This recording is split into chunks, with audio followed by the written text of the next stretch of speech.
There is more incentive now than ever before, I believe, to buy gold. Not only do central banks know this, but also citizens of nations around the world know this. And in this video, I'm going to be talking about two of the biggest reasons why Russian citizens are continuing to load up on gold. Let's explore.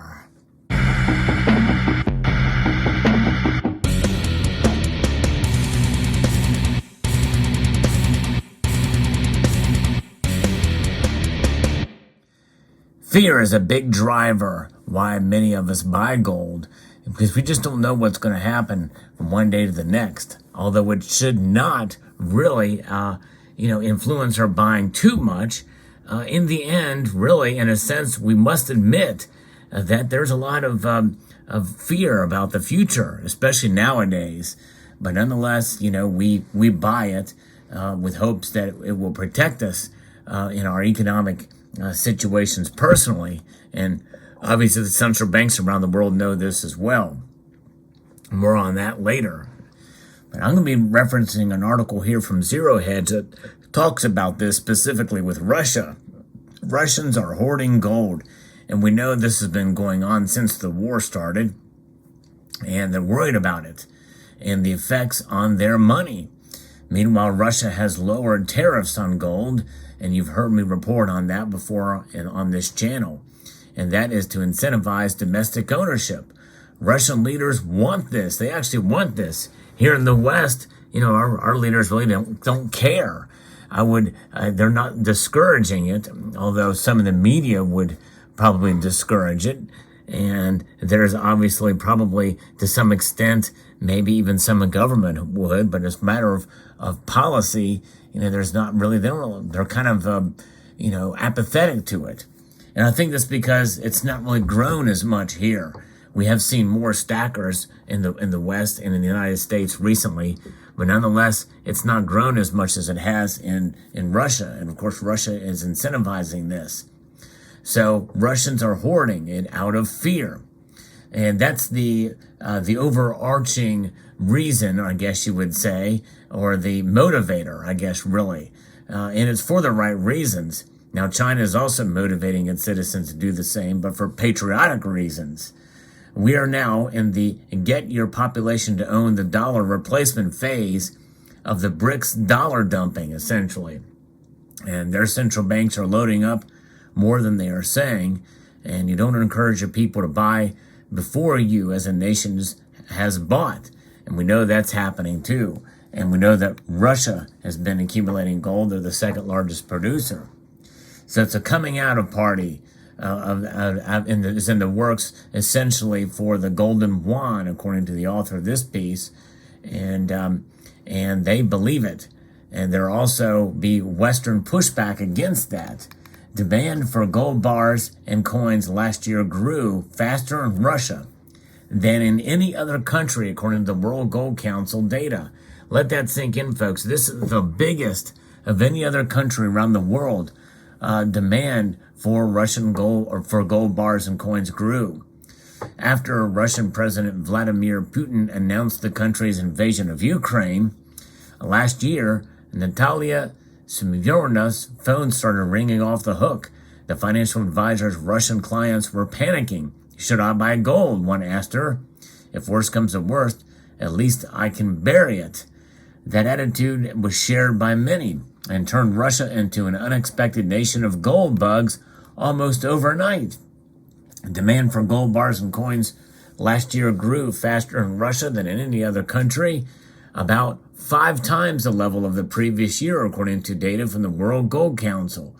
While Russia has long been one of the world's largest gold producers, accounting for almost 1/10 of global production, its retail investors have historically shunned the metal, partly due to a 20% value-added tax on purchase of bars.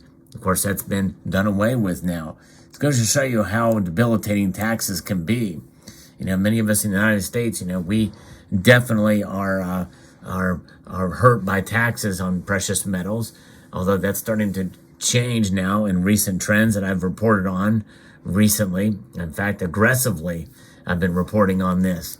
And so that's reason number one. Top reason number one is the 20% VAT has been done away with in Russia. So people have turned to dollars and euros during these times of trouble, usually. But that has changed. So, the dollars and euros not being available because of sanctions. Private citizens are looking for a way to save money, and euros and dollars are in short supply because of the sanctions. So the popularity of gold has surged, says Vitaly Nesis, chief executive of Polymetal, an Anglo-Russian gold producer. As long as we experience geopolitical instability, the demand for gold may be significant. And so that is reason number two, is because dollars and euros are not available. And so that is what their first thing they would go to in times of trouble. They would go to these other more stable currencies. Because, like it or not, the Russian ruble, even though it has kind of survived the sanctions placed against it by the West, it is not a very stable currency. And, and that is really kind of the bottom line there. And just like in Turkey, they have currency crisis almost, every other year, it seems like. I mean, it's a pretty commonplace to see a currency crisis. With Russia right now, you have some problems with the currency. And so people are looking to get into gold instead of the ruble. And it's understandable. The citizens would do that because, Russia is not stable right now. I mean, they are under stress because of the war is not going as they had planned or as well as they had thought it would. I think most people would certainly agree with that, but that's kind of where that is. So those are the top two reasons. Now, you think about what's happening when you have uncertainty, which is the middle word in the acronym FUD, fear, uncertainty, and doubt. And really that is the commonplace that we see. Those come together. Uncertainty you can have without fear, and doubt you can have without fear. It's just a feeling or a notion that is there, but usually they come together. You doubt things are going to get better, at least anytime soon. And that certainly is the case in Russia and in other nations around the world too, including Western nations. Everybody is strapped.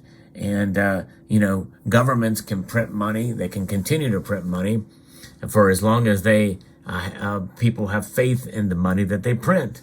And I know you hear me use the word money rather loosely, but again, I explain this in many videos, but some people don't really understand what I'm saying here with it. This indeed is still money because it has a store of value that people have faith in. The full faith and credit of the United States dollar, but it is a dollar that is decreasing in value. That's inflation, folks, and inflation is seen as being hit with all the currencies around the world. It is what I refer to as unsound money. Gold, on the other hand, is sound money.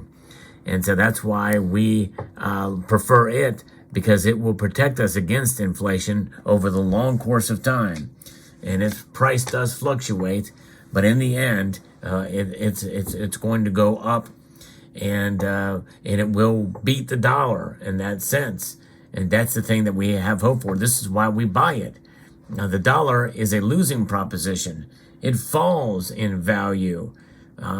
Gold maintains its value despite the market price that can fluctuate from day to day, week to week, and month to month. So this is why we hold on to it. And I think that, and I would hope, and this is the thing that I don't think has really been articulated in this piece, even though people have become gold bugs. What troubles me about this piece is that it's because euros and dollars are not available. So they are going to gold. Well, hopefully they'll learn about it. They'll learn about it as a store of value and a hedge against economic instability and hardship and inflation, and yes, even deflation. Gold can protect you in that case. And so hopefully they would see that and understand that holding on to it surpasses all other currencies, including euros and dollars. And so, but it's something that really they may not learn until they have it in their hand and they research it a little bit and see that it is indeed the way to go to protect yourself against the onslaught of inflation that has plagued this. And by the way, the ruble certainly is not immune from that. We've seen that time and time again. All these other currencies, they're not as stable. They're not as strong as the dollar. And the dollar definitely is not as strong as gold. That's for sure. Central banks know it. Nations and people in those nations know it. You and I in the West, we know it when we hold our gold. Let me know what your thoughts are in the comment section below. I hope you found this video informative, insightful, and educational. And I want to encourage you to please check out this video, and do me a favor, if you've not seen the video I posted just before this one, or the one before that one, I hope you will check those out as well. I'd like to extend a multitude of gratitude to you all for taking the time to watch, and to encourage you to please rate this video. That means thumb it up, share it on other social media platforms, and subscribe.